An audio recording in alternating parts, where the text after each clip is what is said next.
জানেন নাকি সবাই? সবাই জানেন?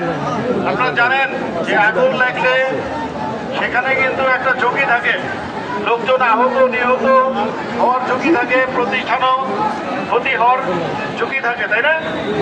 যদি নিয়মিত ড্রিল করা হয় তাহলে কিন্তু কোনো লোক হতাহত হবে না এবং প্রতিষ্ঠানও কিন্তু আগুনের হাত থেকে রক্ষা পাবে।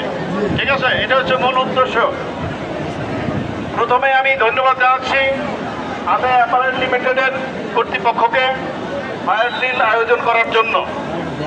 এই ড্রিল নিয়মিত যদি অনুশীলন করা হয় তাহলে কিন্তু আমরা হতাহত এবং এই প্রতিষ্ঠানকে ক্ষতির হাত থেকেও রক্ষা করতে পারবো। ঠিক আছে, এর জন্য আমাদের কিছু সিকোয়েন্স আছে, এই সিকোয়েন্সগুলো ফলো করতে হবে যে কি কি কাজ করবো একটা দুর্ঘটনা ঘটলে যা করব এই ড্রিলের সময় সেই একই কাজই করতে হবে, কারণ এটা একটা অনুশীলন করা।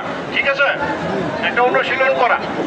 তাহলে আমরা যখনই ফায়ার অ্যালার্মের শব্দ পাবো তখন আমাদের যার কাজ নিয়মিত করতে হবে, তাই না? যার যে কাজ আছে সেখানে কিছু কাজ কিন্তু বন্টন করা থাকে আগেই, যার যে কাজ সেই কাজগুলো করতে হবে। যেমন প্রথম হচ্ছে আগুন লাগার সাথে সাথে ফায়ার অ্যালার্ম বাজাতে হবে। একজন লোক কিন্তু বাজাবে, তাই না? একজন লোক ফায়ার অ্যালার্ম বাজাবে। ফায়ার অ্যালার্ম বাজানোর সাথে সাথেই বিদ্যুতের মেইন সুইচ বন্ধ করতে হবে। গ্যাস থাকলে গ্যাসের মেইন সুইচ বন্ধ করতে হবে। এগুলো কিন্তু আরেকজনে করবে, যার কাজ সেই কাজগুলো করবে। ফায়ার সার্ভিসকে সংবাদ দিতে হবে, আগুন লাগার সংবাদ। ঠিক আছে, এই যে এটাও কিন্তু একজনে করবে।